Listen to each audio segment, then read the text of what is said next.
Muy buenas tardes, amados hermanos, Dios les bendiga, mis pastores, mis pastoras. Doy gracias al Señor por esta nueva oportunidad que nos permite poder estar haciendo este estudio.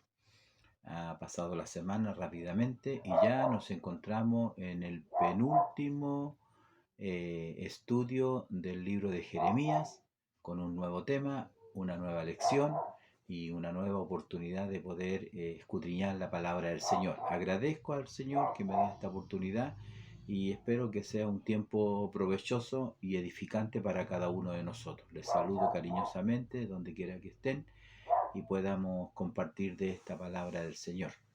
Vamos a orar al Señor porque necesitamos que la gracia del Señor sea con nosotros para entender, para comprender y luego también para compartir esta lección con cada uno de nuestros hermanos.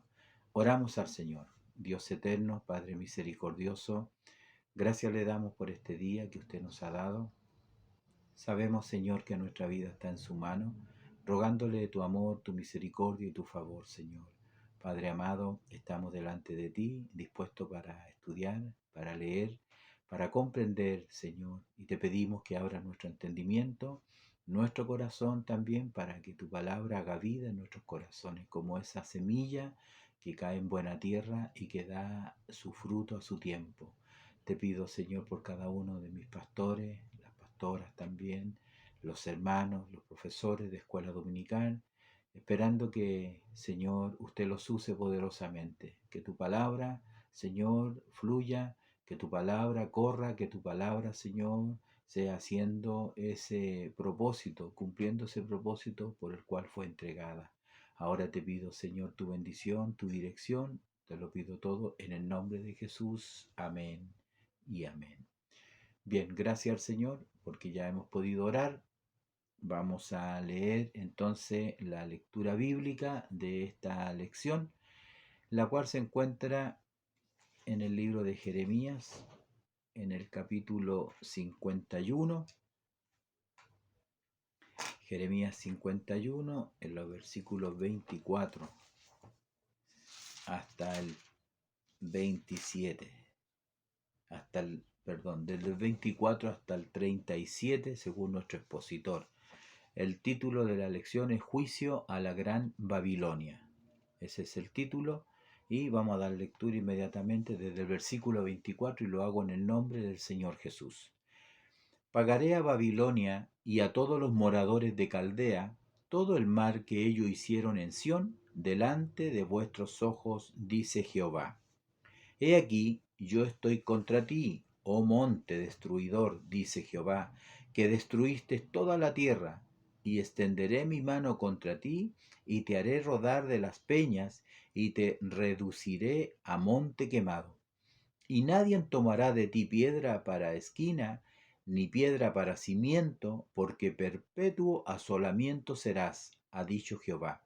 Alzad bandera en la tierra, tocad trompeta en las naciones, preparad pueblos contra ella, juntad contra ella los reinos de Ararat, de Mini y Askenaz, señalad contra ella capitán, haced subir caballos como langostas erizadas, preparad contra ella naciones, los reyes de Media, sus capitanes, y todos sus príncipes, y todo territorio de su dominio.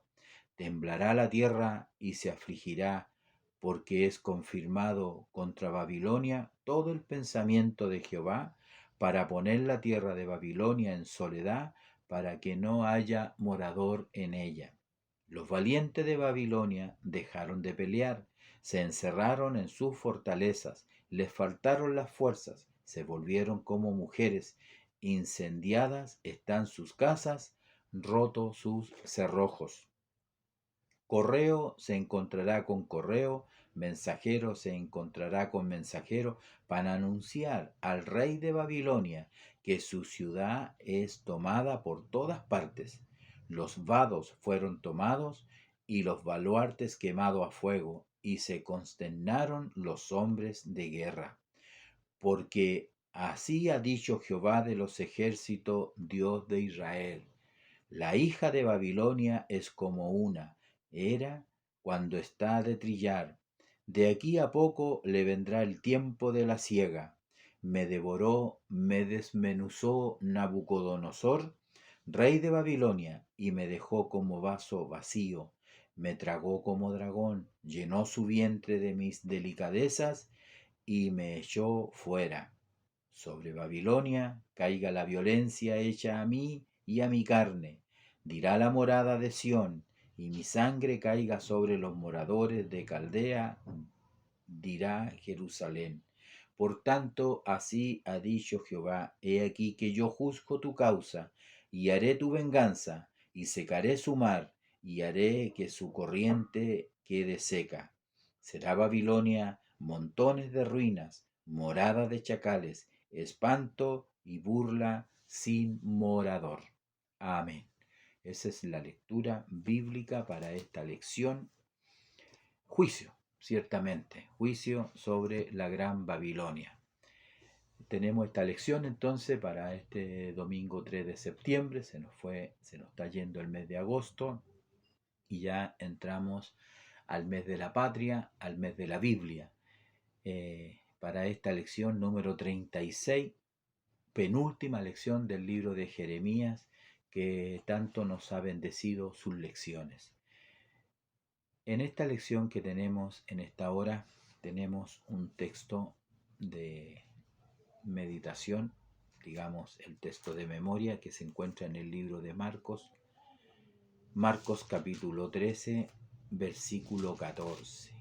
Lo vamos a leer inmediatamente, Marcos capítulo 13, versículo 14. Y dice así: pero cuando veáis la abominación desoladora de que habló el profeta Daniel, puesta donde no debe estar, el que lee entienda. Entonces los que estén en Judea huyan a los montes. Esa es la lectura del texto de memoria, texto a memorizar, Marcos capítulo 13, versículo 14. Yo quería compartirles también en este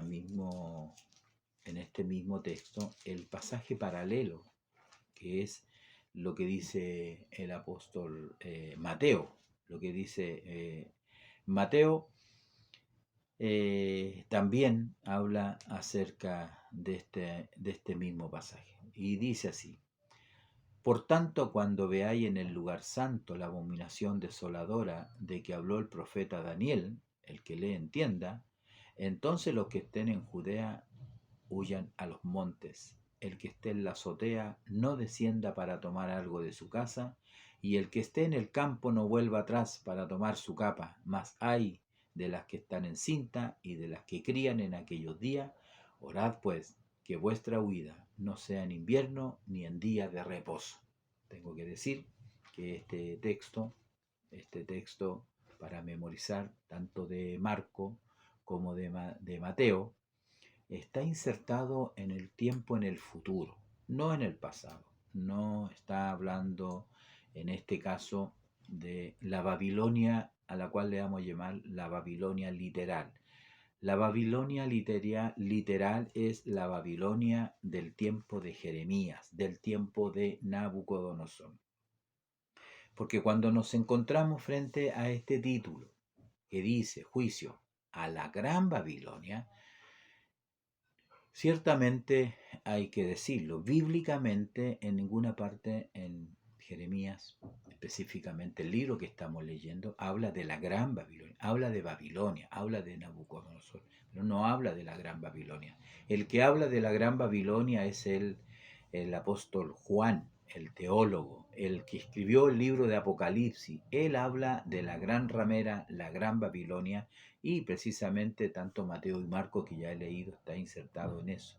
Cuando habla de la abominación desoladora es porque algo pasa en el futuro templo, y que también Judá, en este caso, está siendo apremiada, la ciudad está siendo apremiada en el sentido de que ellos tienen que esconderse porque el mar se avecina. Ese es el contexto del texto que hemos leído. Está insertado en un periodo que nosotros conocemos y llamamos como la Gran Tribulación. Entonces, como tenemos este título de la Gran Babilonia, bueno, estamos obligados un poquito a hacer este paralelo, mirar a través de la Babilonia literal, mirar también a la Babilonia en el futuro, que es un sistema religioso más que nada, donde el liderazgo está bajo el maligno en la persona del anticristo, de la bestia. Entonces, el tema está, como decía en nuestro estudio local, un poco complicado de explicar y un poco complicado también de entender. Así que hay que estar muy concentrado en lo que vamos a comentar en los minutos siguientes. Entonces tenemos que decir un poco en la introducción que la Gran Babilonia es la que Juan vio en visiones y lo registra en el libro de Apocalipsis.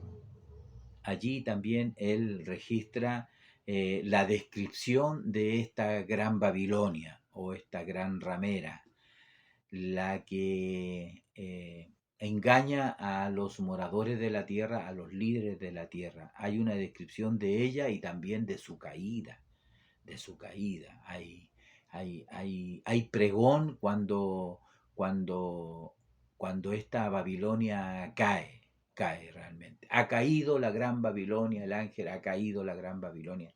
Es como lo que leímos acá acerca, correo se encontrará con correo, mensajero se encontrará con mensajero, porque hay un contentamiento, hay una noticia que realmente es buena de que la gran ramera, la gran Babilonia ha caído, definitivamente. Ya no va a poder hacer todo lo malo y lo perverso que ella ha sido, este sistema político y religioso, ¿no?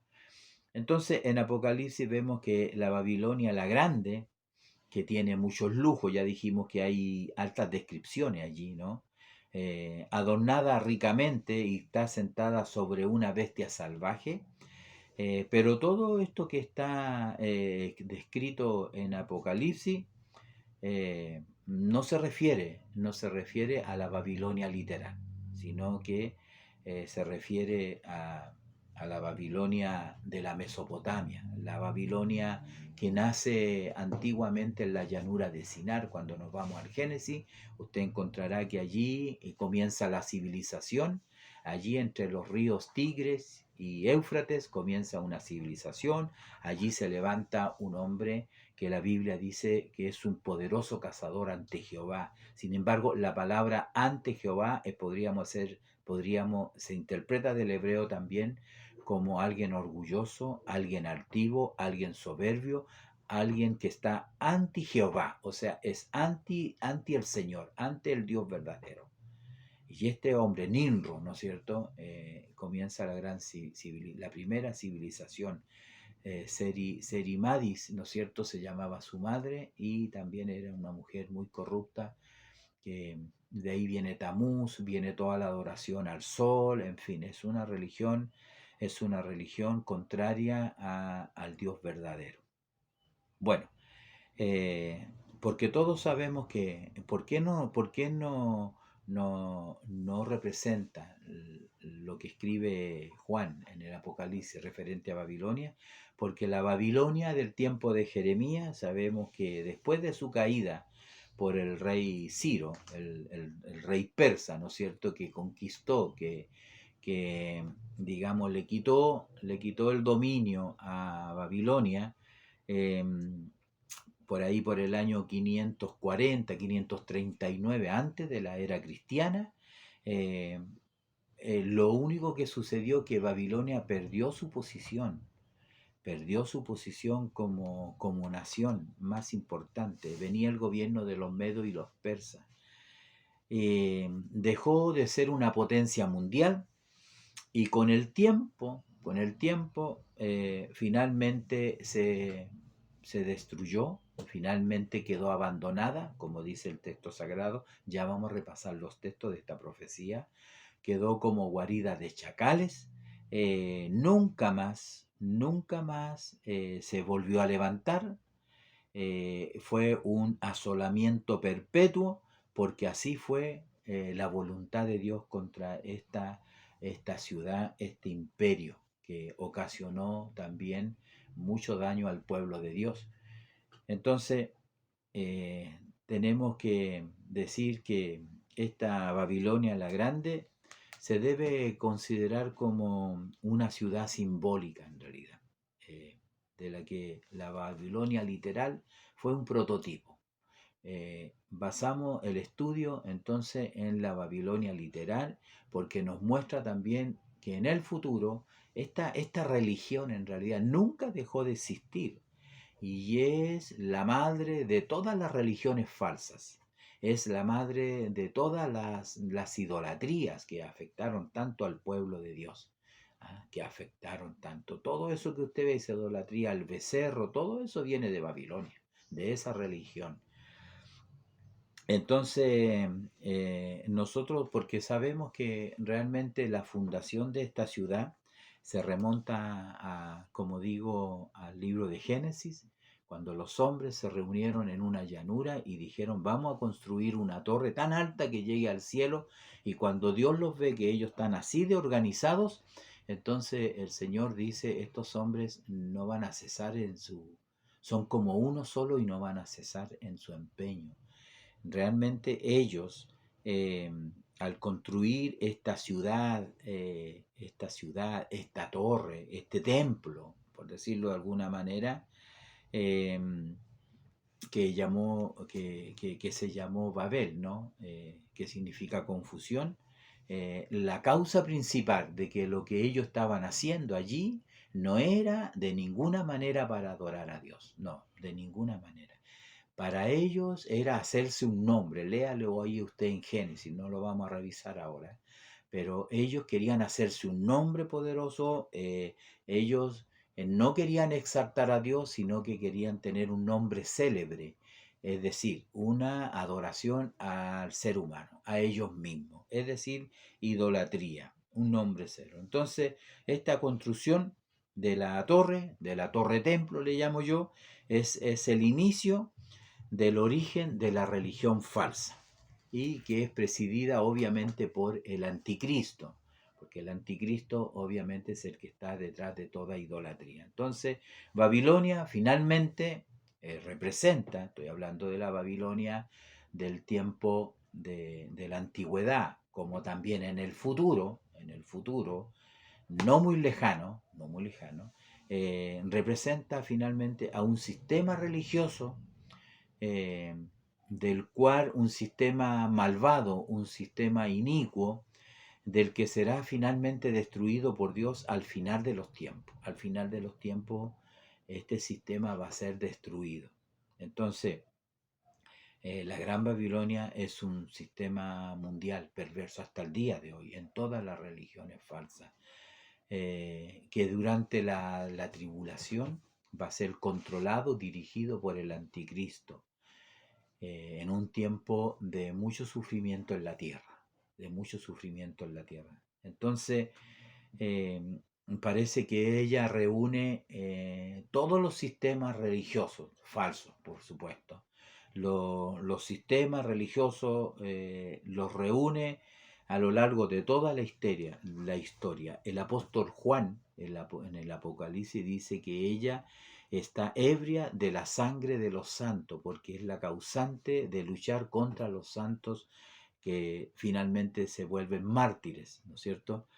Por ejemplo, en Apocalipsis, vamos a leer unas pocas referencias solamente a este libro, para no confundirnos mucho, ¿no? Pero en Apocalipsis, prácticamente en el 17, en el versículo 6, o en el 5 dice, y en su frente un nombre escrito, un misterio, Babilonia la Grande, la madre de la ramera y de las abominaciones de la tierra. Y vi a la mujer ebria de la sangre de los santos y de la sangre de los mártires de Jesús, y cuando la vi quedé asombrado con gran asombro. Obviamente que él vio una visión que representaba a esta gran Babilonia.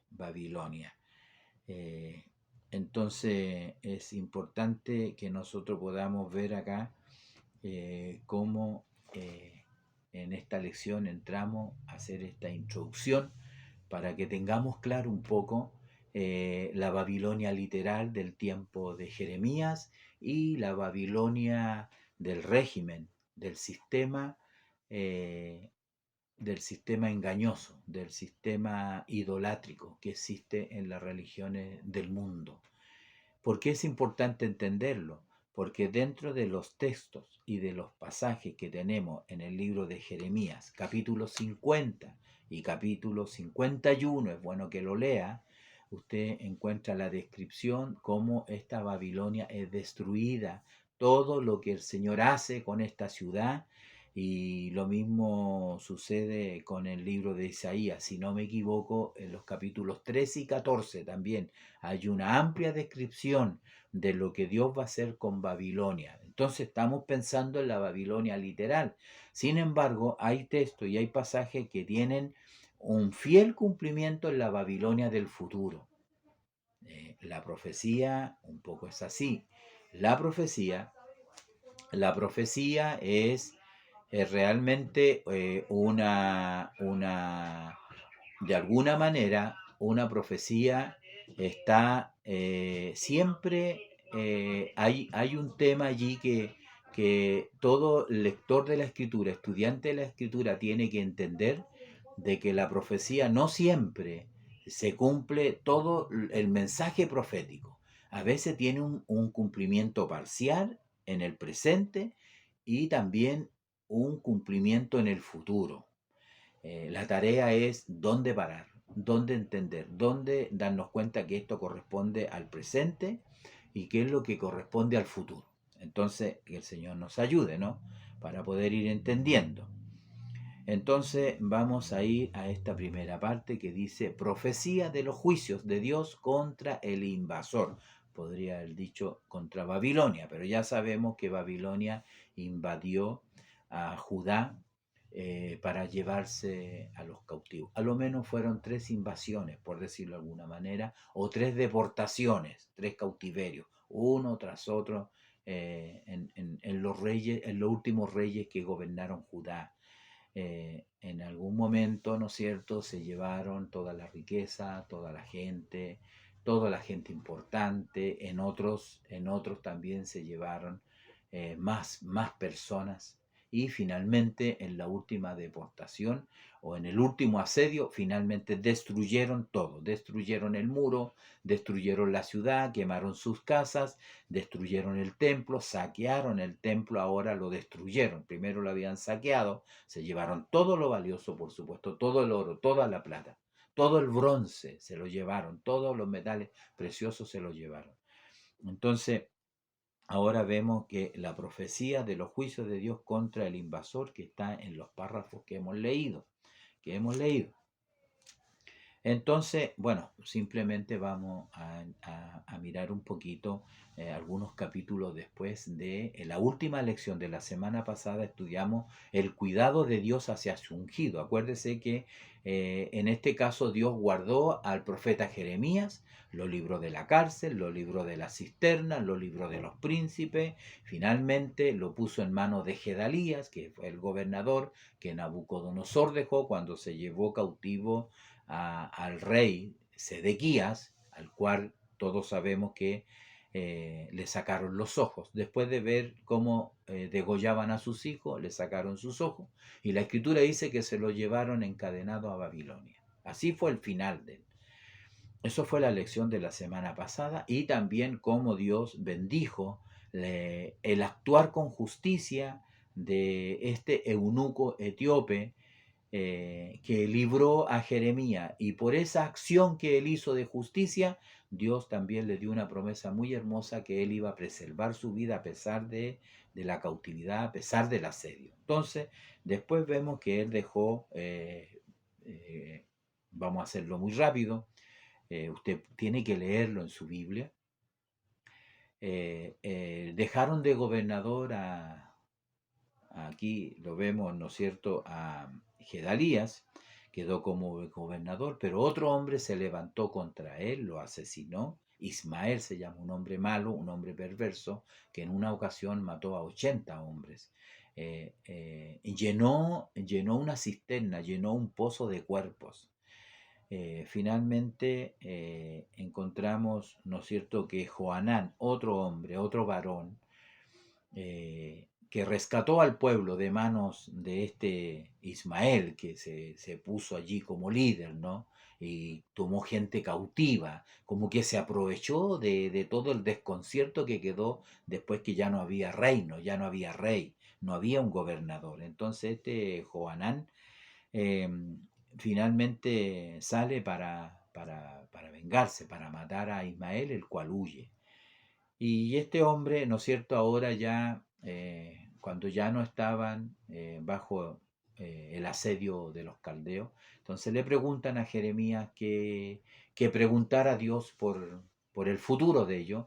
Y Jeremías le dice, bueno, voy a orar a Dios para que Él nos indique qué es lo que vamos a hacer y ustedes van a escuchar las palabras de Dios. Sin embargo, cuando viene el mensaje de Jeremías para este hombre, para Joanán y los príncipes que quedaban, la gente importante, entonces lamentablemente no le gustó el mensaje. ¿Cuál era el mensaje? Era muy simple. Quédense y no tengan temor del rey de Babilonia, no tengan temor de Nabucodonosor. Era como siempre el mensaje. Pero nuevamente vemos la terqueza, la dureza del corazón de los habitantes de Judá y ellos no, su intención era huir a Egipto, esconderse allá. Sin embargo, Jeremías, o Dios a través de Jeremías, les dice, si ustedes se van a Egipto, Dios va a enviar a Nabucodonosor y los va a castigar. El que muerte van a morir a espada, a hambre y a pestilencia. Y estos hombres, al mando, ¿no es cierto?, al liderazgo de Joanán y los príncipes, no hicieron caso, finalmente se fueron a Egipto. Y curiosamente, no curiosamente, pero a Jeremías y a Baruch también se lo llevaron. Y los últimos días de Jeremías tienen que haber sido probablemente en esas tierras en Egipto, donde allí el Señor le habla nuevamente a Jeremías, le habla nuevamente a Jeremías, allí por ahí, por los capítulos 40 le habla a Jeremías acerca de todo lo que iba a pasar en ese lugar. Sí, en el 44, palabra de que vino a Jeremías acerca de todos los judíos que moraban en la tierra de Egipto, que vivían en Migdol, en Tafne, en Memphis y en la tierra de Patros, diciendo, así ha dicho Jehová de los ejércitos, Dios de Israel. Vosotros habéis visto todo el mal que traje sobre Jerusalén y sobre todas las ciudades de Judá, y aquí que ellas están hasta el día de hoy asoladas, no hay quien more en ellas, a causa de la maldad que ellos cometieron para enojarme, yendo a ofrecer incienso. Y así él dice, envié a todos mis profetas. Entonces, ¿cuál era el mensaje? Que finalmente ellos no iban a escapar, que finalmente el rey de Babilonia iba a venir a Egipto, iba a asolar, iba a destruir todos los ídolos, todos los altares y todos los ídolos, y obviamente los habitantes de Judá que se habían ido a Egipto también iban a morir a espada, a hambre y a pestilencia, porque así es la palabra del Señor, así es el juicio de Dios, y ella se cumple. Por lo tanto, aquí vemos en todos estos versículos, en todos estos textos, que así terminó. Agentes de guerra, los oficiales, eh, no hacen caso nuevamente al mensaje de la palabra de Dios, donde el Señor les dice, no desciendan a Egipto, no vayan a Egipto, quédense en la tierra. Entonces Jeremías profetiza, ¿no? Profetiza acerca de estos varones, de estos hombres que no hacen caso. Por eso que ahí dice en unos versículos, dice, vendrá el destruidor a cada una de las ciudades y ninguna ciudad escapará. Se arruinará también el valle y será destruida la llanura, como ha dicho Jehová. Entonces, así llegamos de alguna manera nosotros al capítulo 50, donde el Señor en el capítulo 50 habla acerca de la profecía contra Babilonia. Antes hay profecías contra Damasco, profecías contra Edom, profecías también contra los filisteos, contra Finicia, contra Moab, contra los amonitas. Son profecías. Esto está insertado dentro de la segunda parte del libro de Jeremías. Todos los libros para su estudio se dividen en su contenido, y en esta es la última parte. En esta última parte son las profecías sobre las naciones extranjeras, desde el 46 al 50, y también en el 50 tenemos la profecía sobre Babilonia, y el 51 el juicio de Jehová a Babilonia por los pecados contra Israel. Eso es el tema, los pecados contra Israel. Eso es lo que quiere decir este tema de escuela dominical. Juicio a la gran Babilonia, la profecía de los juicios de Dios contra el invasor. ¿Ya? Entonces eso es lo que tenemos hoy en día, que comienza en el versículo 24 y dice: y pagaré a Babilonia y a todos los moradores de Caldea todo el mal que ellos hicieron en Sión delante de vuestros ojos. He aquí, yo estoy contra ti, oh monte destruidor, dice Jehová, que destruiste toda la tierra, y extenderé mi mano contra ti, y te haré rodar de las peñas, y te reduciré a monte quemado, y nadie tomará de ti piedra para esquina, ni piedra para cimiento, porque perpetuo asolamiento serás, ha dicho Jehová. O sea, ahí está la sentencia, lo que le iba a suceder a este pueblo. Observe que dice que nadie tomará piedra de esquina ni piedra para cimiento. Eso significa que nunca más iba a ser reedificada, nunca más. Hasta el día de hoy. Hasta el día de hoy Egipto todavía existe, Israel todavía existe, pero Asiria, los que conquistaron el reino del norte, no existen. Existe un país llamado Siria, pero no Asiria, el imperio asirio que habitaba en el norte de lo que es hoy en día Irak. Y tampoco existe Babilonia, tampoco existe Babilonia. Grecia, que fue un imperio, existe, Roma también desde esos tiempos. Pero este imperio, este reino, esta Babilonia ya no existe más. La profecía es ciertísima, no existe como tal. ¿Ah? Eh, ¿Por qué? Porque Babilonia después de ese tiempo nunca más volvió a ser lo mismo. Entonces en esta profecía de Jeremías de los capítulos 50, del capítulo 51, por un lado se habla del cumplimiento cercano de la profecía, como le hablaba hace poco, y la conquista por los medos y los persas, pero por otro lado también predice el cumplimiento profético en un futuro lejano, como lo leímos recién en los capítulos 17 de Apocalipsis, ¿no? Lo vamos a dejar abierto porque lo vamos a citar en varias ocasiones en este capítulo.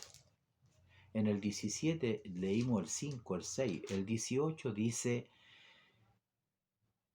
y la mujer que has visto es la gran ciudad que reina sobre los reyes de la tierra. Entonces, en estos capítulos 17 y 18 y 19, parte del 19, es alta lectura. Eso demuestra que en el libro Apocalipsis hay hay un estudio profundo y claro acerca de esta Babilonia. No pasa desapercibido. Son tres capítulos casi que habla acerca de la gran Babilonia, la condenación de Babilonia. La condenación, su característica y también su caída. Como dice el 18: después de esto vi a otro ángel descender del cielo con gran poder, y la tierra fue alumbrada con su gloria, y clamó a gran voz potente, diciendo: ha caído la gran Babilonia, y se ha hecho habitación de demonios y guarida de todo espíritu inmundo, y albergue de toda ave inmunda y aborrecible, porque todas las naciones han bebido del vino del furor de su fornicación, y los reyes de la tierra han fornicado con ella, y los mercaderes de la tierra se han enriquecido.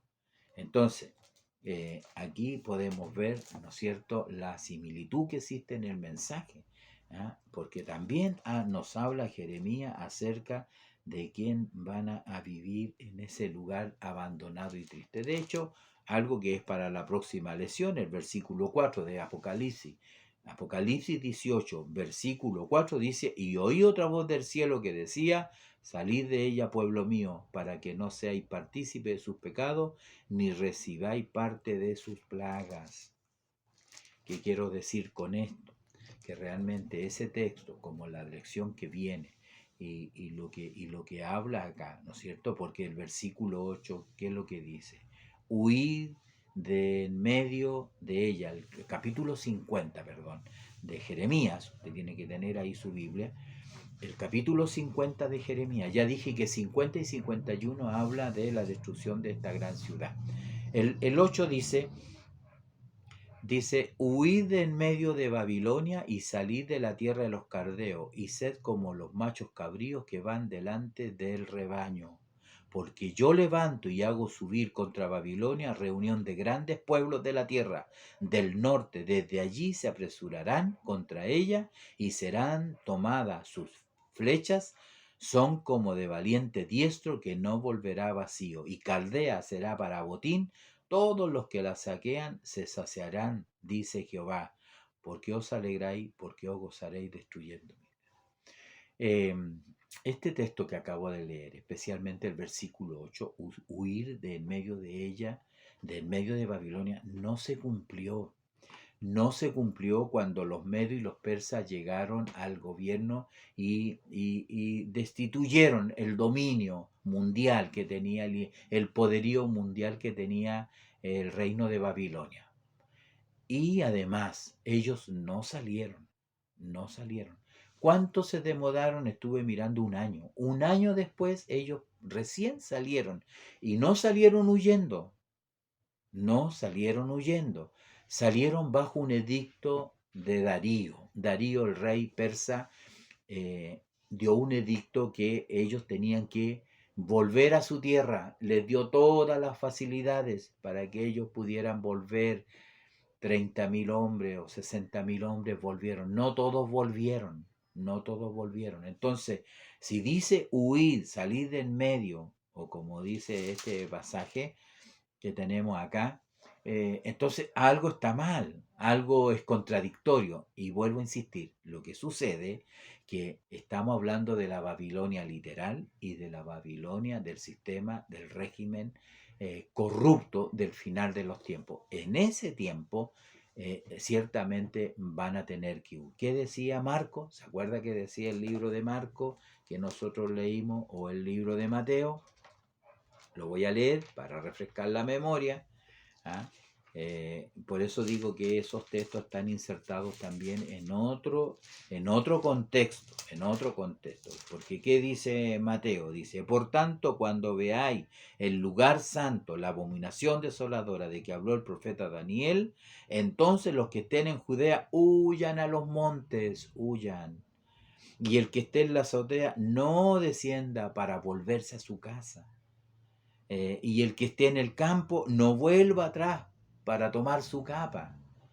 Ay de las que estén encinta en aquellos días, orad para que vuestra huida no sea en invierno. Quizá este es tema de la próxima lección, pero lo que quiero establecer de que hay una Babilonia literal y una Babilonia espiritual. No, no es espiritual, sino que es un sistema religioso que va a gobernar el mundo bajo el dominio, bajo el control del anticristo. Espero que hasta allí sea un poco claro esta lección, ¿no?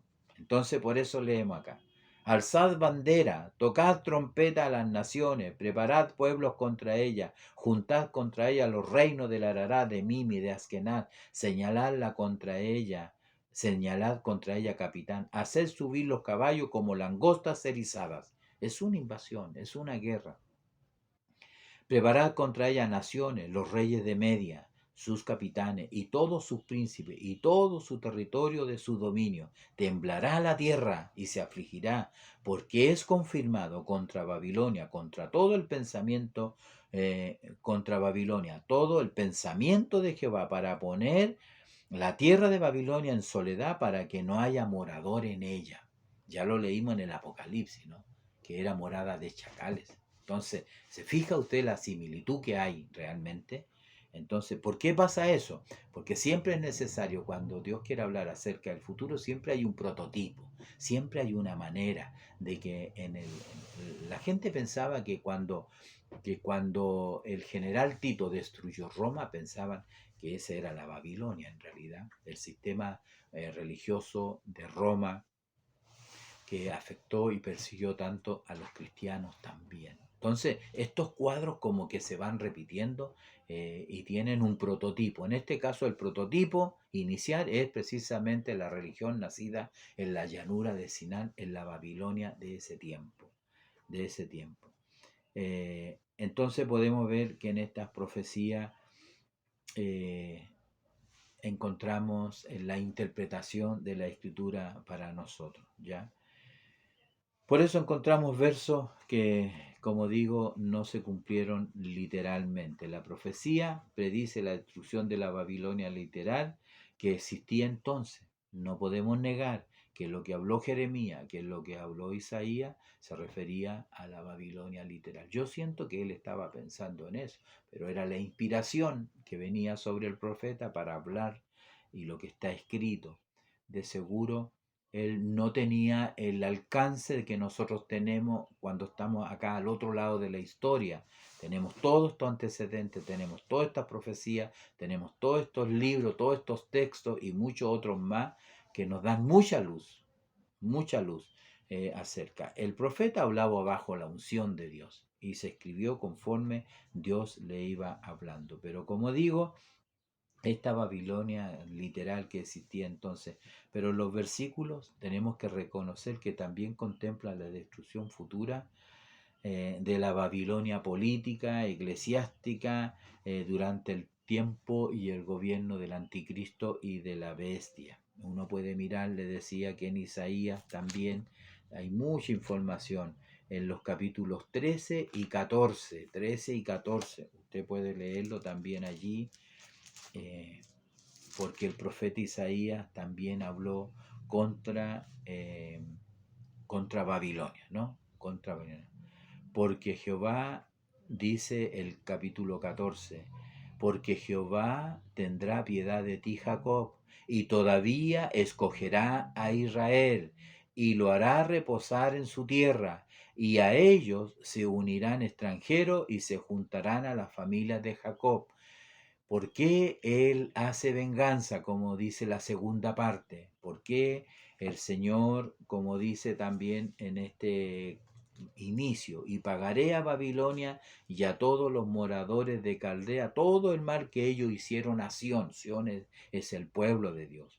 Porque Jehová tendrá misericordia de Jacob, porque Dios no lo va a destruir, porque Dios tiene un plan con Israel. Hasta ese momento él castigó la soberbia de los reyes, castigó la dureza de su corazón, castigó la rebeldía que había en ellos, castigó la idolatría, pero Dios no se había olvidado, iba a tener misericordia. Después de 70 años de una dura lección, ellos iban a volver a su tierra y iban a ser la nación de la cual iban a ser Cristo el Salvador. Eso es lo importante. Iban a ser el Mesías, porque si ellos hubiesen desaparecido, absorbido por la cultura, ¿cómo iban a ser el Salvador del mundo nuestro Señor? ¿No? Entonces, los tomará de los pueblos y los traerá a su lugar, a la casa de Israel. Entonces, y pronunciarán este proverbio contra el rey de Babilonia y dirás, cómo paró al opresor, cómo acabó la ciudad codiciosa de oro, quebrantó Jehová el báculo de los impíos, el cetro de los señores. El que hería a los pueblos con furor, se refiere a Babilonia, con llaga permanente, el que se enseñoreaba de las naciones con ira y las perseguía con crueldad. Toda la tierra está en reposo y en paz. Se cantaron alabanzas cuando cayó Babilonia literal y cuando caerá en el futuro todo este sistema mundial, este sistema pecaminoso que usted ve hoy en día en todas las naciones, que no se va a detener, aunque los cristianos hagan marcha, vayan al Congreso, vayan a todas partes y salgan a las calles con pancarta. Quiero decirles, no van a detener el mal, no lo van a poder detener. ¿Por qué no? Porque es bíblico, porque es bíblico. porque así va a ser, no vendrán tiempos mejores. ¿Qué tenemos que hacer nosotros? Orar, perseverar y guardarnos en el Señor, y que el Señor salve a muchos, y los saque de ese sistema pecaminoso, ¿no? Toda la tierra estará en reposo y en paz se cantarán alabanzas. Aún los cipreses se regocijarán a causa de ti, los cedros del Líbano, diciendo, desde que tú pereciste, no ha subido cortador contra nosotros. Y de hecho, si uno sigue leyendo el capítulo 14 de Isaías, cuando él cae, cuando Babilonia cae, el Seor abajo se espantó de ti, despertó a los muertos.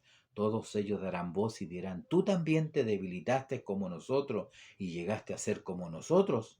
Descendió al Seor tu soberbia y el sonido de tus arpas, gusanos serán tu cama y gusanos te cubrirán. Está hablando del modelo, está hablando del rey de Babilonia, codicioso en oro, que asoló las naciones, asoló las ciudades.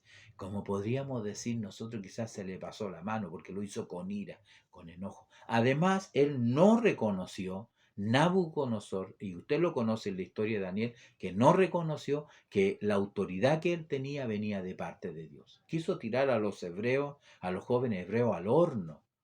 Entonces, vemos allí, ¿no es cierto?, que él al final tuvo una experiencia con Dios. Cuando él dijo, esto lo he construido con el poder de mi fuerza, y al final Dios lo convirtió como un animal, como un animal que comía pasto, hasta que reconoció que había un Dios que gobernaba sobre todos los reinos de la tierra. Quizá ese fue su pecado, seguramente, sin duda alguna, y por eso ahora entonces el Señor venía a su venganza y hace juicio contra esta nación que en algún momento fueron instrumento de justicia para poder asolar la tierra de Judá, donde también sus moradores eran pecaminosos en extremo.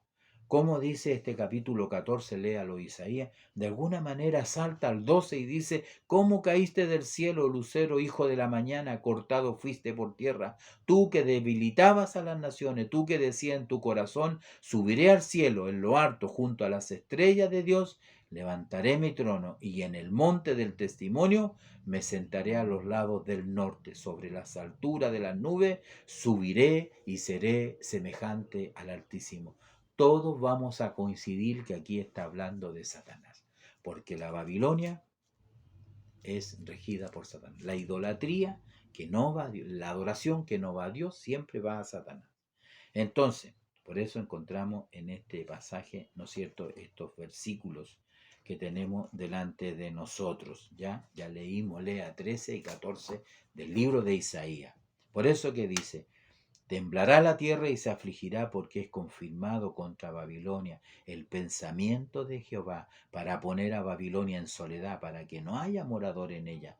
Los valientes de Babilonia dejaron de pelear, se encerraron en su fortaleza, le faltaron la fuerza, se volvieron como mujeres, incendiadas están sus casas y rotos sus cerrojos, porque en una noche cuando estaba Belsasar tomando y bebiendo con sus príncipes, sus nobles, sus mujeres en los vasos sagrados, en esa noche, en un momento, en un abrir y cerrar de ojos, cayó el reino de Babilonia. Oiga, no hubo guerra, no hubo confrontación. Seguramente muchos murieron, los que estaban, las guardias seguramente, pero en esa noche, en esa noche, no habían cerrojos.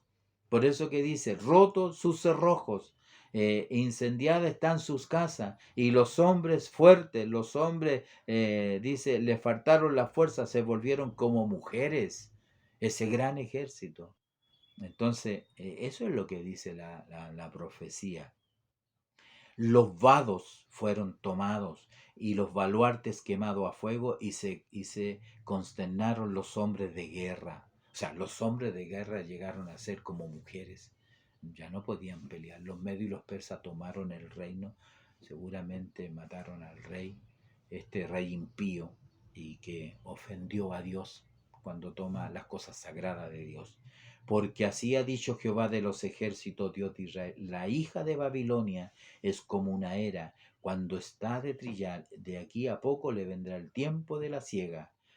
Me devoró, dice Jerusalén, me devoró, me desmenuzó Nabucodonosor, rey de Babilonia, y me dejó como vaso vacío, me tragó como dragón, llenó su vientre de mi delicadeza y me echó fuera. Sobre Babilonia caiga la violencia hecha en mí, y a mi carne dirá la morada de Sión, y mi sangre caiga sobre los moradores de Caldea, dirá Jerusalén. Por tanto, así ha dicho Jehová: he aquí yo juzgo tu causa y haré tu venganza, y secaré su mar y haré que su corriente quede seca. Entonces allí entramos ya, como quien dice, a esta segunda parte. Dice el Señor: mía es la venganza.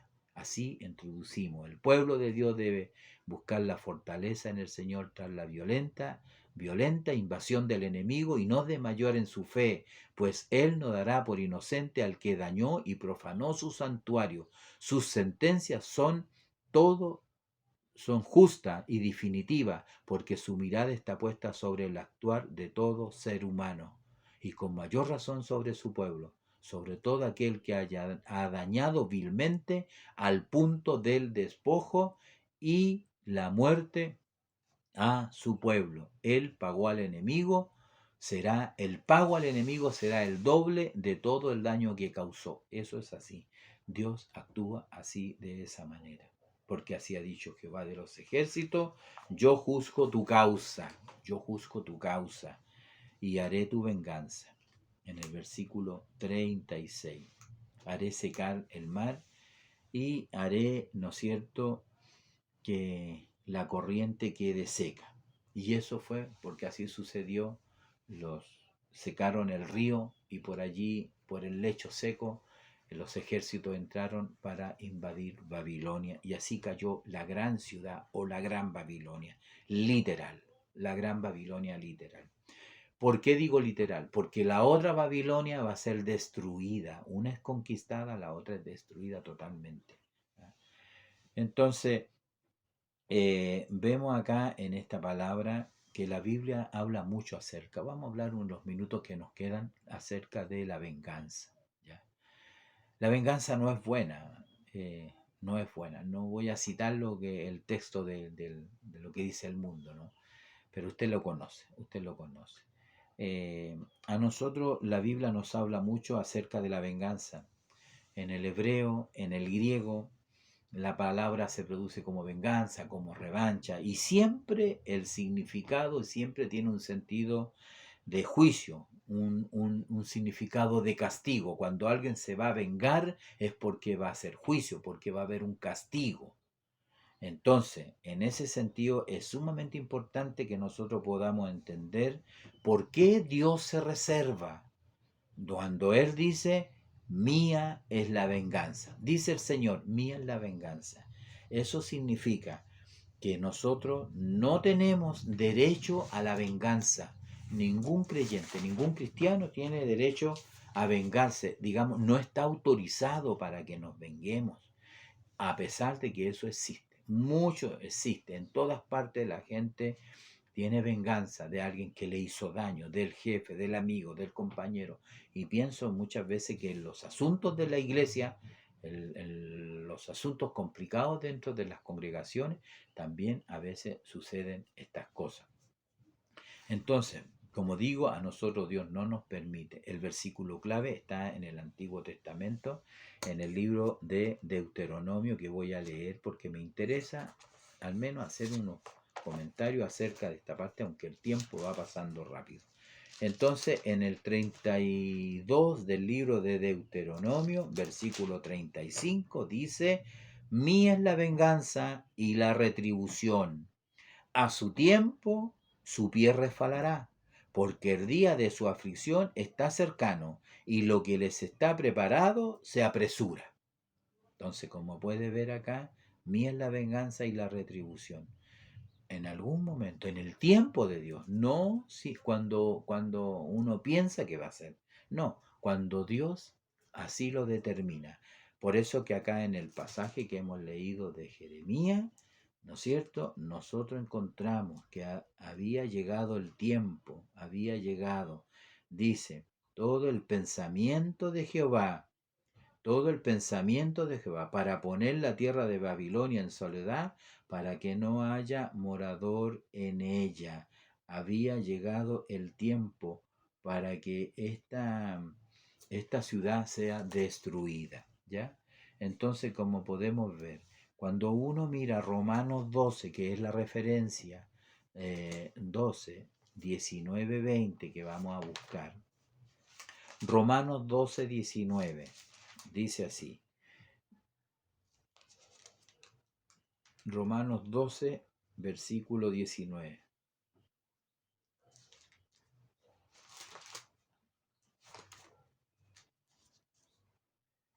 No os venguéis vosotros mismos, no os venguéis vosotros mismos, amados míos, sino dejad lugar a la ira de Dios, porque escrito está, Deuteronomio, porque escrito está, mía es la venganza, yo pagaré, dice el Señor.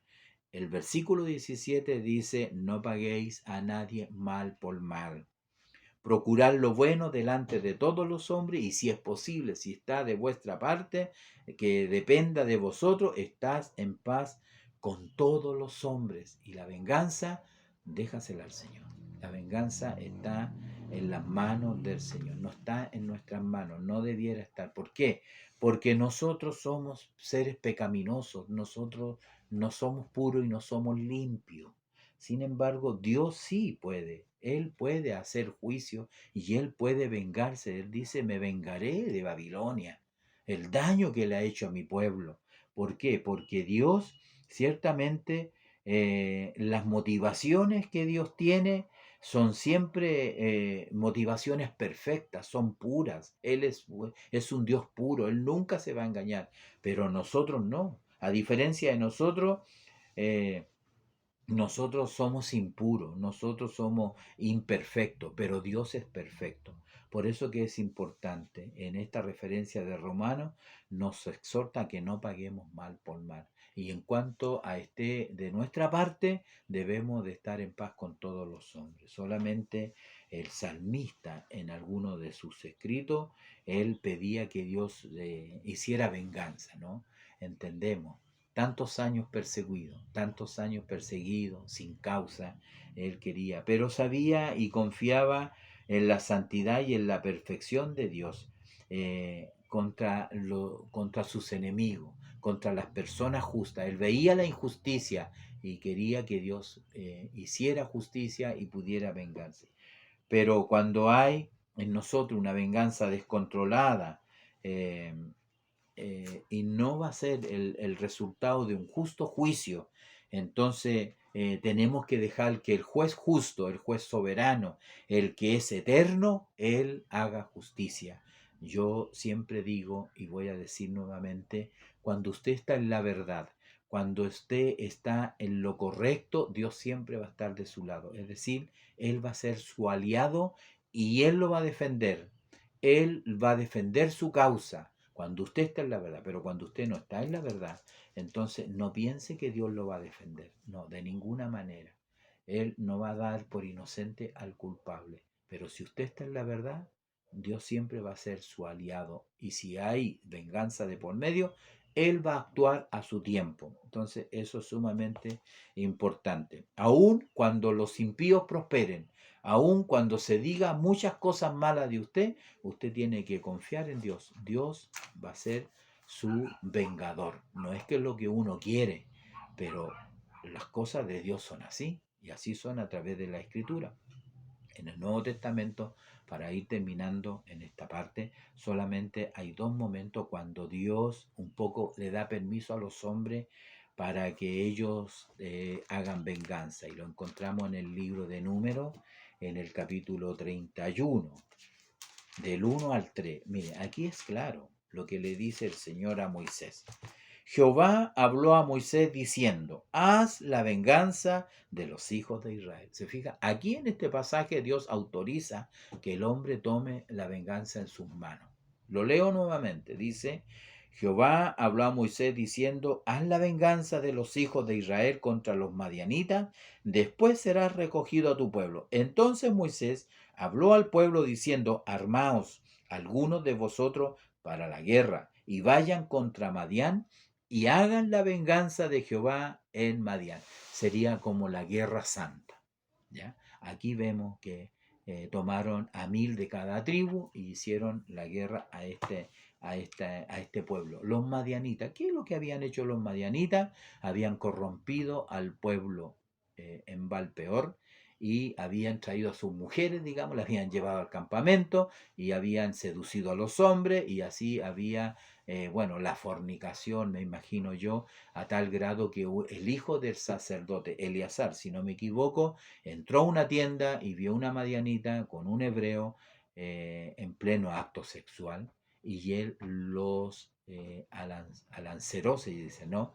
Que con una lanza los mató a los dos. Eso permitió que la ira de Dios se terminara, pero aún así murieron como 20.000 o 30.000 personas.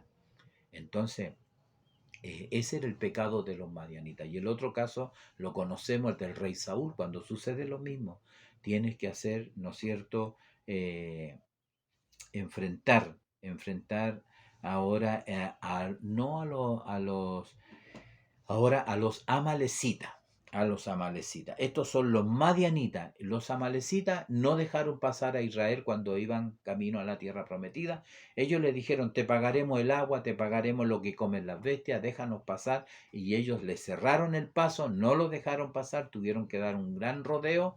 Y eso, cuando Israel ya fue establecido como reino, con ejército, entonces una de las misiones de guerra que tuvo Saúl fue precisamente hacer la guerra a los amalecitas y exterminarlos por completo. Usted conoce la historia. Lo que quiero decir, poner el énfasis cuando Dios autoriza y da permiso a los hombres para poder vengarse. Pero en otros casos nosotros no estamos autorizados. A veces es tentador tratar de asumir el papel de Dios. Eso me refiero a nosotros. ¿En qué sentido es tentador? Que queremos vengarnos.